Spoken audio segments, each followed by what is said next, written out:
안녕하세요. 이번 시간에는 해외 선물의 기초 개념에 대해서 알아보는 시간을 갖겠습니다. 우선 선물의 정의에 대해서 알아볼 텐데요. 선물이란 무엇이냐?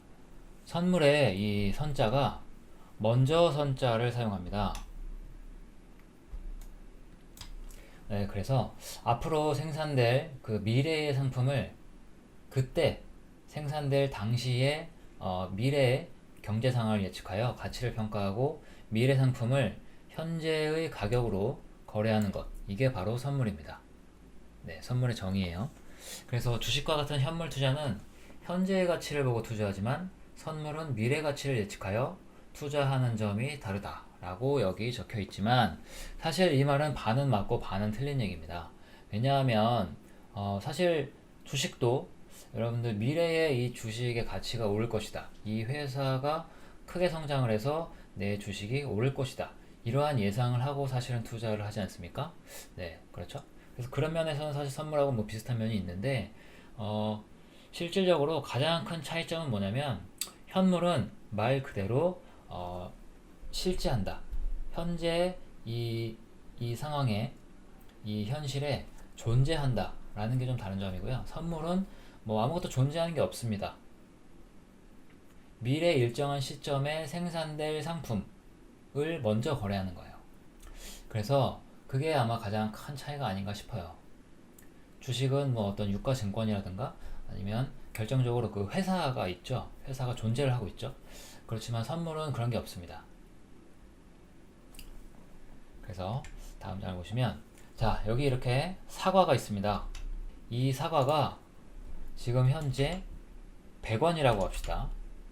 그런데 저는 이 사과가 재배가 되면 3개월 후에 재배가 다 끝나면 그때 사과의 가격은 120원이 될 거라고 저는 예상을 하고 있습니다.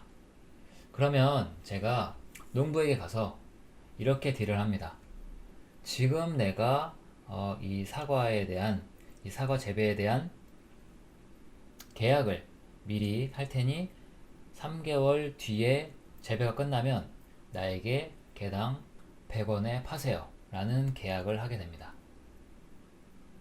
그러면 실제로 사과 가격이 120원이 되었다면 저는 얼마의 이득을 얻게 되나요? 20원의 이익이 생기겠죠. 자, 그러면 여기서 굉장히 의아한 부분이 하나 생기는데요. 어떤 거냐면 농부의 입장에서도 120원이 될 거라고 예상을 똑같이 한다면 과연 농부가 이 거래를 할까요? 거래하지 않겠죠. 그쵸? 가만히 있으면 본인도 더 큰 돈을 벌 수 있는데 뭐하러 100원에 파는 계약을 지금 맺겠습니까? 그런데 농부의 입장은 사실 우리랑은 조금 다릅니다. 왜냐하면 현재의 가격이 100원이라는 건 똑같지만 이 농부는 이 사과를 재배할 때 70원 내지 80원 정도가 들어간다라는 그런 비용에 대한 예상 비용에 대한 어떠한 예산이 있습니다 이미. 그래서 나는 이 사과를 재배하는데 70원이 든다 라고 가정을 하면, 자, 어떻습니까? 그러면 내가 3개월 후에 재배를 해서 이 사과를 개당 100원에 넘기는 계약을 해도 나는 이익이죠. 그러나 120원이 되면 사실 더 큰 이익을 얻을 수는 있습니다. 하지만 농부 입장에서는 이런 계약을 왜 하냐면 내가 드리는 비용보다는 일단 큰 금액으로 일정 금액 이상의 이윤을 미리 확보를 해놓고 미래의 어떤 불확실성에 대한 그런 해치를 하는 겁니다. 뭐 예를 들어서 실제로 120원이 되면 더 좋겠지만 예상이 빗나가서 사과 가격이 50원이 될 수도 있고 70원이 될 수도 있고 더 떨어질 수도 있죠. 그렇기 때문에 이 농부는 어떠한 그 일정 수익 이상을 보장해주는 이러한 계약을 선호할 수도 있습니다. 그래서 이런 계약을 원하는 농부도 있다. 그래서 이 계약이 성립이 될 수가 있습니다. 자, 이제 선물이 어떤 건지는 대충 아시겠죠? 그렇다면 선물 거래란 무엇이냐? 선물 거래는 이 표준화되어 있는 상품, 또는 금융자산을 미래에 결정된 가격으로 미래의 일정 시점에 인수할 것을 약정한 거래다. 자, 아까 그 사과를 예를 들어서 말씀을 드리면 사과를 3개월 뒤에 재배를 해요. 그러면 3개월 뒤에 우리는 나는 너에게 100원을 줄 테니 너는 나에게 사과를 줘라. 이러한 계약을 맺습니다. 이렇게 약정한 거래, 이것이 바로 선물 거래입니다. 그래서 이러한 선물 거래는 어디에서 이루어지냐면 이러한 표준화된 상품, 자산은 정해진 시장을 통해서만 거래가 됩니다. 이 정해진 시장이라는 것이 바로 선물 거래소예요.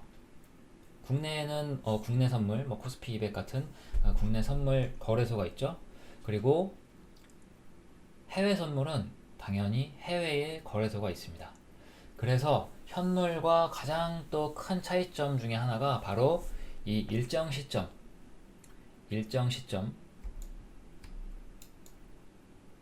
미래 일정 시점, 만기가 있다는 겁니다. 만기.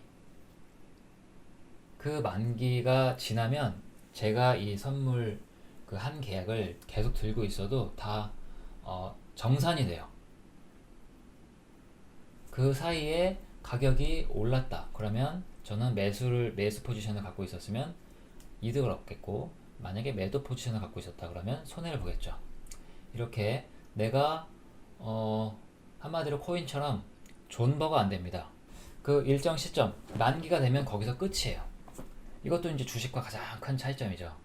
주식 같은 경우는 그 회사가 망하지 않는 이상 내가 들고 있으면 계속 갖고 갈 수 있습니다. 그 금액이 주가가 오르건 내리건, 주가가 내리면 존버하면서 오르면 조금씩 이익 실현을 하면서 이런 식으로 계속 끌고 갈 수가 있어요. 아니면 중간중간에 거래를 아예 하지도 않고 그냥 몇 년, 5년, 10년씩 들고 갈 수도 있는데, 선물은 그렇지가 않습니다. 보통은 한 달 내지 석 달 내에 다 만기가 끝이 납니다. 그래서 만기 이전에 청산을 꼭 해야 된다. 만약에 그 이상으로 내가 들고 가고 싶다면 만기 이전에 청산을 하고 그 다음 월물로 넘어가서 다시 포지션을 잡아야 됩니다. 그런 점이 가장 큰 차이점이에요. 자, 그러면 해외 선물은 무엇이냐? 아까 제가 짧게 말씀드렸지만 해외 선물, 말 그대로 거래소가 해외에 있는 선물이 해외 선물입니다. 네, 그 예를 들어보면 우리가 이제 가장 많이 거래를 하는 유로 FX가 있고요. 그리고 상품 선물 중에서는 금과 더불어 가장 많이 거래가 되는 크루드 오일, 그리고 지수 선물 중에서는 나스닥 지수와 S&P 500 지수, 이것들이 이제 대표적으로 거래가 되는 상품들입니다. 자, 그러면 이러한 선물 거래는 과연 누가 하느냐? 사실 처음에는 아까 제가 예를 드린 것처럼 이런 농수산물이나 설탕, 커피, 콩, 옥수수, 금, 은, 그 다음에 아까 잠깐 말씀드린 오일, 기름, 이런 것들, 이러한 상품들이 사실 거래가 굉장히 많이 됐었어요. 초창기에는. 그리고 최근에는 누가 거래를 많이 하냐면 수출입 기업들이 환율 변동 때문에 생긴 어떤 리스크를 좀 해지하기 위해서 이 선물 거래를 사실 많이 합니다. 또 한 가지 짧게 예를 한번 드려볼게요. 자, 이 자동차를 만드는 회사가 있는데, 이 자동차 회사는 이 자동차를 제조해서 한 대당 원가가 예를 들어서 1,000,000원이라고 칩시다. 그런데 어떤 외국 그 바이어와 이 자동차를 한 대당 1,500만원에 받고 팔기로 약정을 했어요.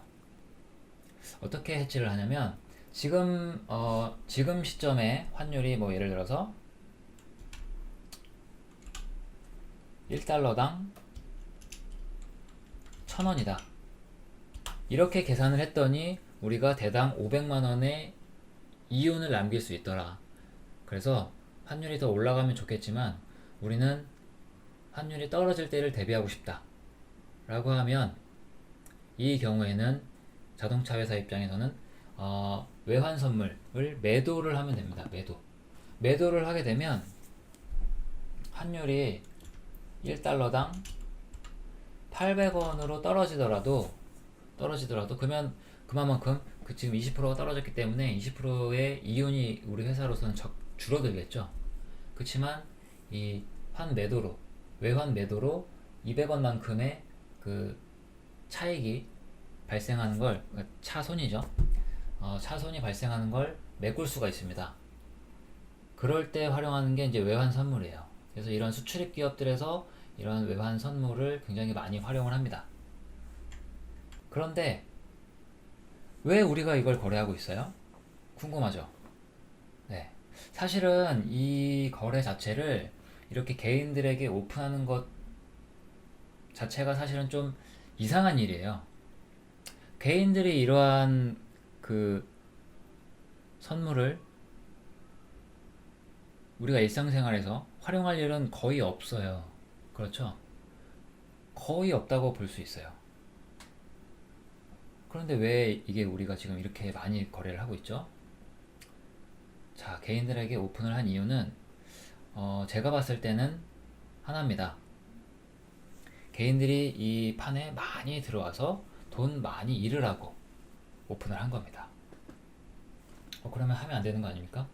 맞아요. 원래대로라면 사실은 하시면 안 돼요. 이 판 자체가 제가 여기 적어놨지만 사실은 여기는 다 투기 도박판이에요. 예, 도박판이 됐습니다 이미. 뭐 주식도 마찬가지죠 실제로.